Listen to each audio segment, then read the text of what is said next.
Good evening. With the Ghana Learning Channel's news in capsule for Friday, July 23, 2021, I am Kingsley Bryan. Here's a look at some of the top stories we will be covering this evening. We'll tell you first that measures are in place for schools reopening, as the President stressed the importance of education. Also, safe opening of cinemas are being considered, but only vaccinated persons may be allowed to enter. Also, Johnson & Johnson vaccine expected soon. August date given for its expected arrival. And Festival City to get new health clinic. Residents to benefit from outpatient services. In the region, you will hear that Barbados is expected to slash airport taxes in a bid to revive the island's tourism sector. And internationally, Liverpool loses UNESCO World Heritage status. Developments took a toll on historical fabric. And now for the news in detail. President Dr. Irfaan Ali, on the sidelines of an event on Thursday, underscored the importance of reopening schools and his fervent hope to ensure that this reopening is not marred by shortcomings. Schools in Ghana have been closed since the outbreak of the pandemic here since March 2020. Since then, the administration has facilitated partial reopening only to accommodate students writing national and regional examinations. The head of state noted that the medium to long-term impact on the education system will be felt when an assessment is done. As such, proper and effective measures will have to be put in place to prevent any ramifications. President Ali outlined those measures have to be put in place to facilitate the reopening of school, including vaccination of teachers and other school administration staff, as well as parents. The government has already committed and recommitted to use the Pfizer vaccines to immunize the children population, especially those in school, so as to ensure their safety once school is reopened. Meanwhile, President Ali, while fielding questions from reporters at the very event on Thursday, relayed that some measures are currently being reviewed for the safe reopening of cinemas in Guyana. The president said, among the list of proposals is for only persons who are vaccinated against COVID-19 to be allowed to attend the movies. The head of state went on to note that similar considerations are being given to expand the capacity at social places such as restaurants.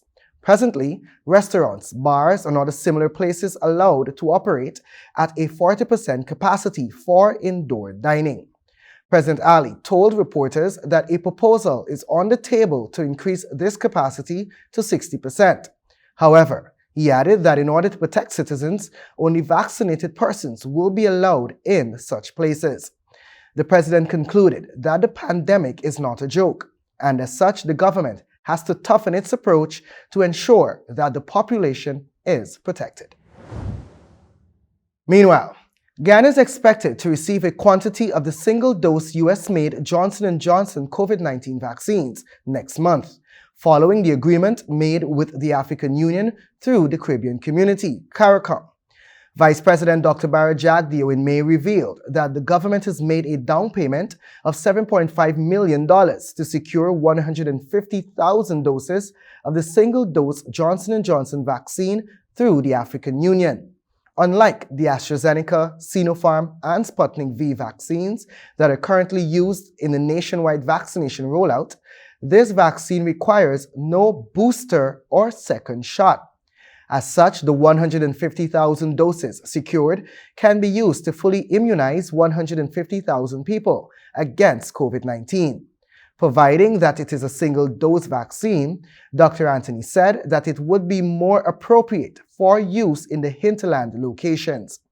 The African Union has allocated 1.5 million doses of the US-manufactured Johnson & Johnson vaccines to CARICOM, and it was expected that the group would receive the first 800,000 doses of the vaccine in July.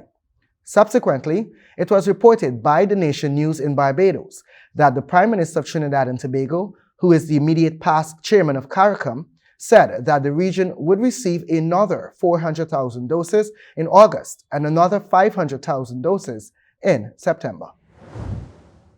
Also on the health blotter, Minister of Health, the Honorable Dr. Frank Anthony, on Thursday said the new two-story Festival City Health Center is expected to accommodate a dental section, a physiotherapy department, and a laboratory, and that is according to a report from the newsroom. This means that residents of Festival City and other nearby communities will soon be able to benefit from a wider array of outpatient services, as upgrades to the facility are nearly completion. The facility is also expected to have an on-call 8 medical doctors that will provide diagnostic services to patients. He further noted that additional works will be done to construct an X-ray room to provide these imaging services to patients. Apart from the Festival City Center, other health facilities at Enmore, Industry, and Campbellville are expected to receive substantial upgrades as part of efforts to provide nationwide universal healthcare coverage.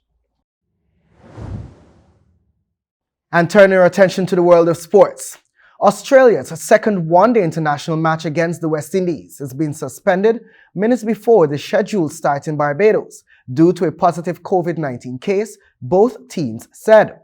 The toss had already been completed and Australia were ready to bat at the Kensington Oval when proceedings were called to an abrupt halt. The West Indies confirmed that a positive test had been returned by a non-playing member of their staff. All personnel inside the bubble will immediately be placed into isolation until their PCR tests are returned and will be retested later on Thursday local time. A decision on when the match will be replayed will be made at a later date, once all the tests are confirmed, West Indies Cricket said in a statement. Cricket Australia said the positive case was not a member of the Australian touring party in a statement, adding that the scheduled third one-day international on Saturday is now in considerable doubt. Australia's T20 tour of Bangladesh is also in doubt, the statement added. Details of the tour were confirmed earlier on Thursday, with 5 T20 internationals scheduled in Dhaka from August 3 to August 9. Australia beat West Indies by 133 runs in the first rain-hit one-day international in Barbados, having previously lost the T20 series 4-1. And in news from the region, in a bid to invigorate Barbados' tourism sector, the government will be slashing airport taxes for regional travelers by 50%. Minister of Tourism and International Transport, Senator Lisa Cummins, made the announcement during a meeting with tourism stakeholders at the Hilton Barbados. She indicated that the decision by Cabinet replicates that of regional neighbor Antigua and Barbuda, which has also sought to encourage intra-regional tourism. Cabinet has agreed that there is to be a 50% reduction in airport service charge for regional travelers. That brings us in line with what you have been hearing coming out of other markets. Particularly, one market that has already announced it is Antigua, where there is a 50% reduction. Barbados, at the level of Cabinet, has also agreed to that significant reduction, stated Cummins. Cummins also revealed a slew of initiatives which aim to boost Barbados' tourism product. And that story was extracted and modified from Loop Caribbean News. And turn our attention to the international scene. It's famous for its docks, the Beatles, and its 2 world-renowned soccer teams. But now, Liverpool is going through a different kind of notoriety. The port city in northwest England, which built much of its fortune on slavery, has been stripped of its coveted UNESCO World Heritage status after a global committee decided that new developments in the city have taken too much of a toll on its historical fabric. The decision was taken by UNESCO's World Heritage Committee, which is currently in session in Fuzhou, China. Previously, Liverpool had been one of 53 sites on UNESCO's World Heritage in Danger List, a kind of watch list which allows authorities to seek global solutions to preserve the heritage at stake. It had been on the endangered list since 2012, having first been added to the World Heritage List in 2004, a status awarded to other major tourist destinations, including Machu Picchu in Peru, the pyramids of Giza in Egypt, and Greece's Acropolis. And that story was extracted and modified from CNN. And that's our news broadcast for Friday, July 23, 2021. Please join us for a rebroadcast tomorrow morning. On behalf of myself and technical teams, thanks for watching.